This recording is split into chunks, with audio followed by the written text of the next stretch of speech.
Okay, in section 6.2, we're doing anti-differentiation by substitution. So let's talk about an indefinite integral. We've talked about this before.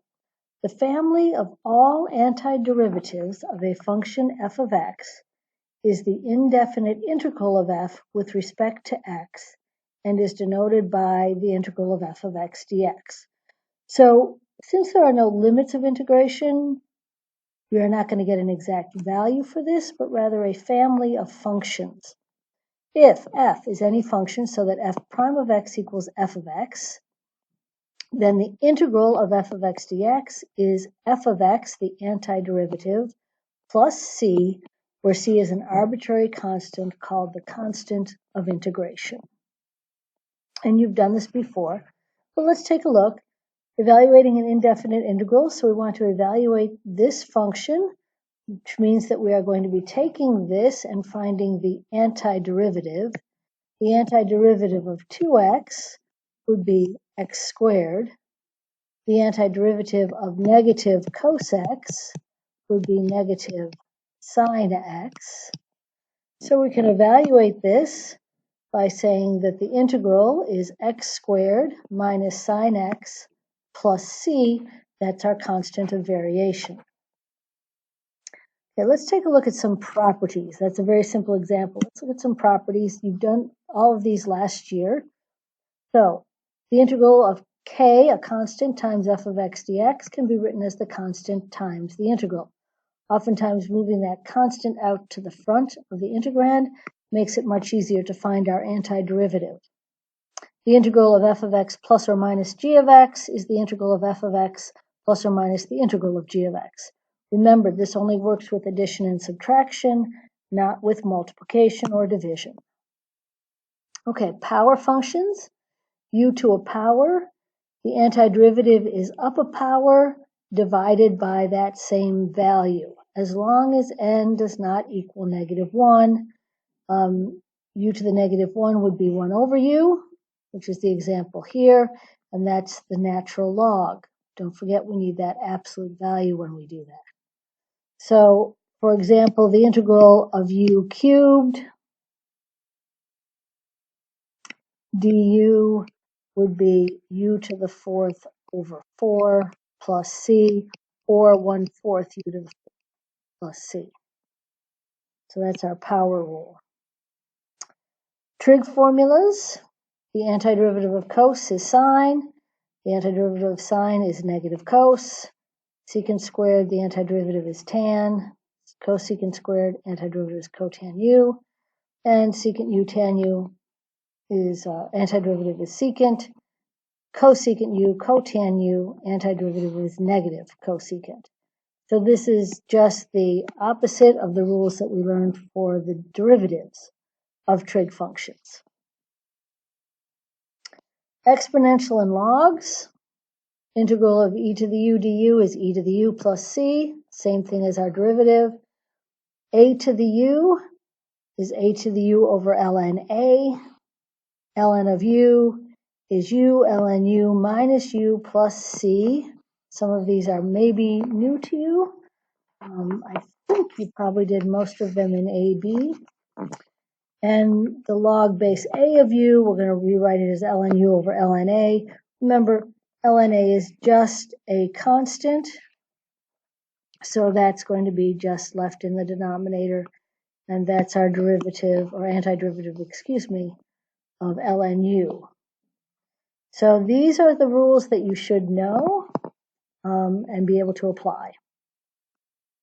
Okay, so sorry again, this always goes off the screen. This says the example paying attention to the differential. So we need to pay attention that our derivative, our function, and our differential will match. So we're going to let f of x be x squared plus 1, and u is x cubed. So finding the integral of f of x dx, no problem. We just plug f of x into the function.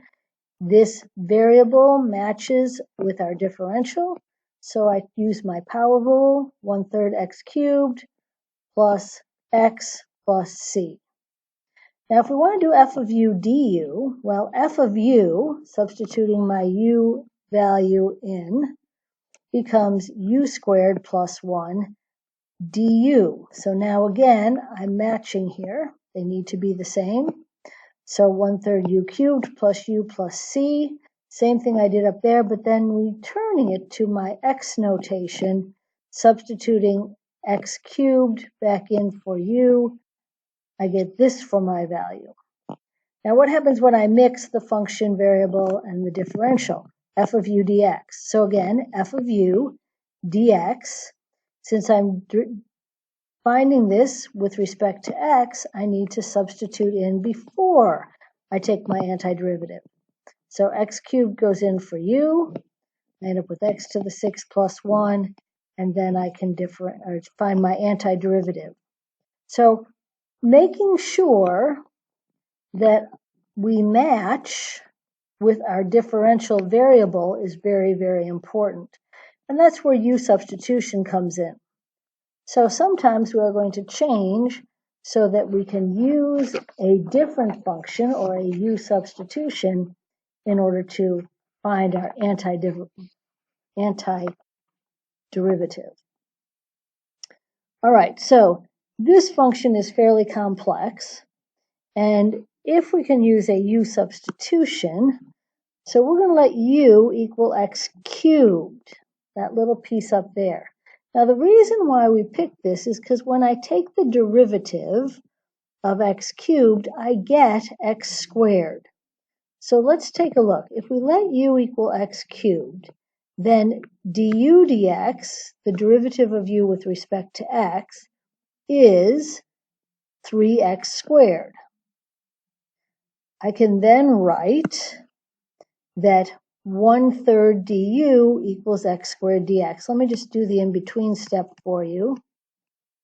If I say du equals 3x squared dx, since I'm looking for a substitution for x squared dx, I'm going to multiply both sides by 1/3. Now, using my substitution, I can rewrite all of this as 1/3 du, and we're going to put that on the outside, and then this piece remaining becomes e to the u. So they've done a couple steps in one here. So let's look at this again. My x squared dx over here becomes 1/3 du, pulling the constant in front, and then e to the x cubed, using my straight u substitution, becomes e to the u. Now this is a very simple antiderivative. So I continue on, 1/3 e to the u plus c, using my antiderivative of e to the u is e to the u, and then replacing the u with my x value. So that's a u substitution for anti-differentiation or finding a definite integral. Let's do a couple more examples. So take a minute and think to yourself what might be a good value to use for u. There are a couple of choices here. So again, hopefully you found something. My thinking is that this lovely x squared, when I differentiate it, turns into an x, so that would help me get rid of this and turning it into a u. And that 1 is going to disappear, so I'm going to say u equals 1 plus x squared, the whole thing. And I think they did that. Then du is the derivative of this times dx, and that's 2x dx. Now I want, and they don't do this step, since I have du equals 2x dx, and I know that I want to substitute this for 6x dx, I'm going to multiply both sides by 3. So there's my substitution. So the 6x dx becomes 3 du, and the integral of 1 plus x squared becomes the integral of u. Now I'm finding the antiderivative of u to the 1/2, which is 2/3 u to the 3/2. And then my last step is to again plug my u substitution, replacing my u with the original 1 plus x squared. And there's my final antiderivative or indefinite integral. Okay? We can do a couple more examples because these all look a little bit different and we want to have enough examples under our belts. So here's another one. Trig identities are often used to do U substitutions. So I know that I can find the antiderivative of sine x, but sine cubed becomes a little bit tricky. So here's what we're going to do. We're going to rewrite sine cubed x as sine squared x times sine x dx. And then I'm going to use a trig substitution. You remember sine squared x plus cos squared x equals 1. So sine squared x can be replaced with 1 minus cos squared x. Now I've got a situation where the derivative of this will give me my sine x. So let's talk about our u substitution now. So we're going to let u equal cos x. Again, therefore, du equals negative sine x, and negative du equals sine x dx. There's my substitution. Put the negative out front, negative du, and do my u substitution. So again, now I'm back to a polynomial. So the antiderivative of 1 minus u squared is u plus u, distributing the negative, sorry. So it's the opposite of u plus u cubed over 3. Therefore, negative, whoa, what did I do? There we go. Then distribute negative u plus u cubed over 3, and don't forget your plus c. So again, these trig ones, we're going to practice them enough so that hopefully you will see what you need to do when they arise. And then, I'm sorry, back to our substitution, putting our u equals cos x back into our u function. All right, another one using u substitution. So I'd like you to take a minute and pause the video and see how far you can get on this, and then we'll see what happens.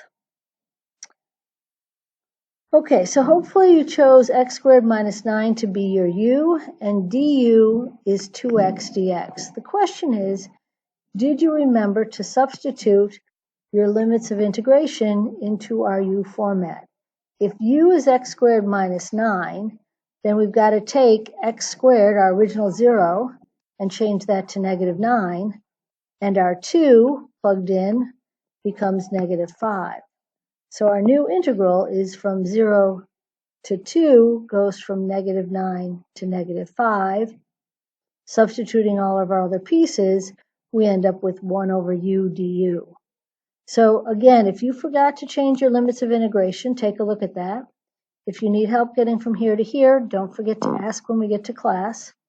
Go ahead and finish this off if you can. All right, so 1/2 ln 5 minus ln 9. And don't forget to simplify that using our log properties. So 1/2 ln of 5/9. And that's it for our video.